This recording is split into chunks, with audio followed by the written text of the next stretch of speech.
Hi, everyone. Hope you're having a wonderful day, a beautiful Erev Shabbat to you. Um, just get this started. A beautiful Erev Shabbat to you. I want to tell you about a story when I was in rabbinical school. Two friends of mine were once sent to the Aleutian Islands. They are west of Alaska, and they were sent there to spread Judaism during the summer. It's a program that still exists today. It's called Merkish Shlichus. And after a week of searching, they hadn't found a single Jew and they were feeling despondent. They decided to make one final attempt at a local elementary school. They went from classroom to classroom and they asked each teacher if there were any Jewish children. And each time the answer was no. And finally, they entered the very last classroom and they repeated their question to the teacher. And she immediately said, no, no, no, no, no. But then from the back of the room, a little girl raised her hand and said, Mommy, so we're not the only Jews in the world?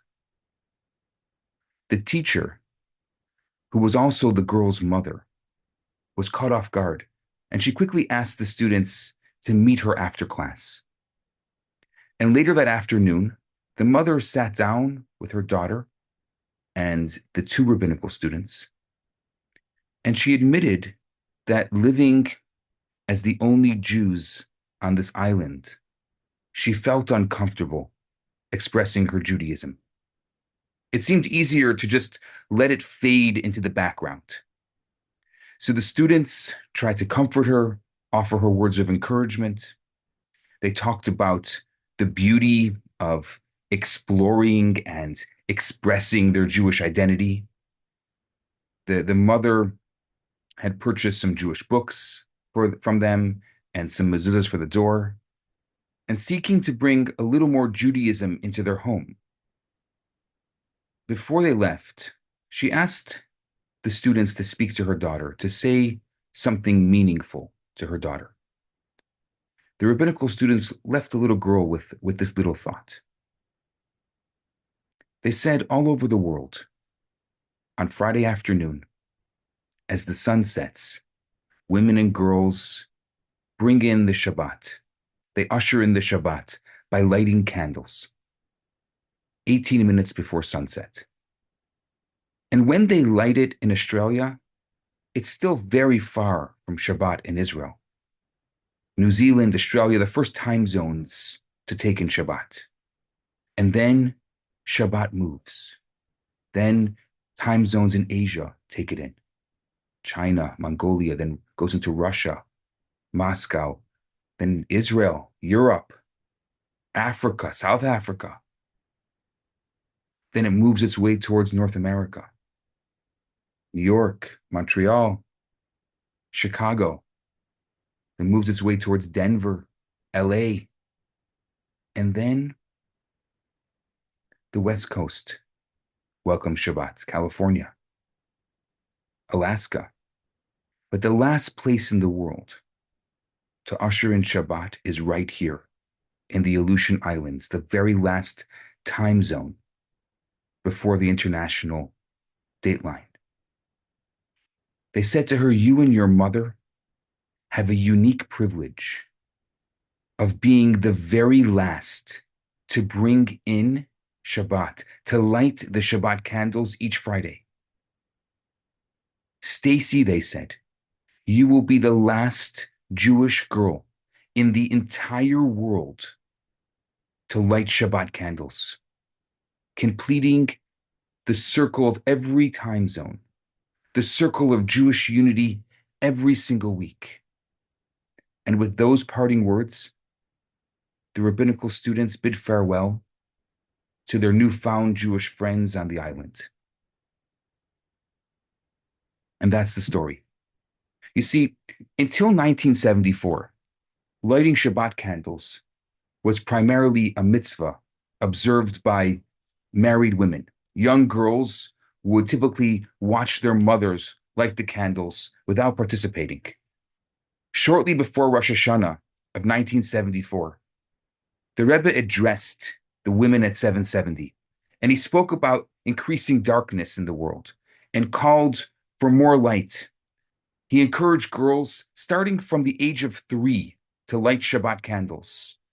He said this was a custom, actually, in some rabbinic homes, in some rabbinic families. And the Rebbe sought to reinstate it worldwide for all Jewish women, for all Jewish girls. He suggested that young girls light one candle, and once they marry, then they begin to light 2 candles like their mothers. And at that moment, a campaign was born, a campaign that continues until this very day. And today, which is why I'm talking to you about this. Today is the 50th anniversary of that campaign. The campaign the Rebbe started to encourage as many women and girls as possible to light Shabbat candles. 1 year later, during a Farbrengen on the 6th of Tishrei, in 5736, the Rebbe shared a story of a 5-year-old girl attending a non-religious school in Israel that her friend told her about the custom of lighting Shabbat candles. And she eagerly asked her mother if she could do it too. And her mother wasn't initially enthusiastic, but the little girl persisted, and eventually her mother agreed. That Friday night, the girl lit her candle with immense joy, watching it flicker. And over time, her small act had a ripple effect. The family grew closer to Judaism, all thanks to the light of one little girl's candle. A similar story happened in England, but with a twist. The mother had a custom of lighting Shabbat candles when her husband returned from work, even if it was late. And one week, her daughter heard about the campaign for girls to light candles and asked for permission. And as winter approached, the girl insisted on lighting before dark. When her mother waited, the kids are all here. It's great. When her mother waited for her husband, the result, a single candle lit on time, when the 2 larger candles remained unlit. This led to the family to decide to start lighting together on time. And in 1988, after the Rebbe's wife, Rebbe Chaim Mushka, passed away, the Shabbat Candle Initiative took a new form. Organizers began placing weekly advertisements in the New York Times, encouraging Jewish women and girls to light Shabbat candles 18 minutes before sunset. It was a little tiny thing that ended up in the New York Times, right on the bottom of the front page for many years. And included in the Times were the candle lighting times for New York City, and the phone number where people could find their local times. And this ad was a huge success. In 2000, something amazing happened. The New York Times published a mock-up of what their front page might look like in the year 2100 as part of their Millennium Edition. Among the futuristic news, in the bottom corner was a familiar notice. It said, Jewish women and girls light Shabbat candles 18 minutes before sunset.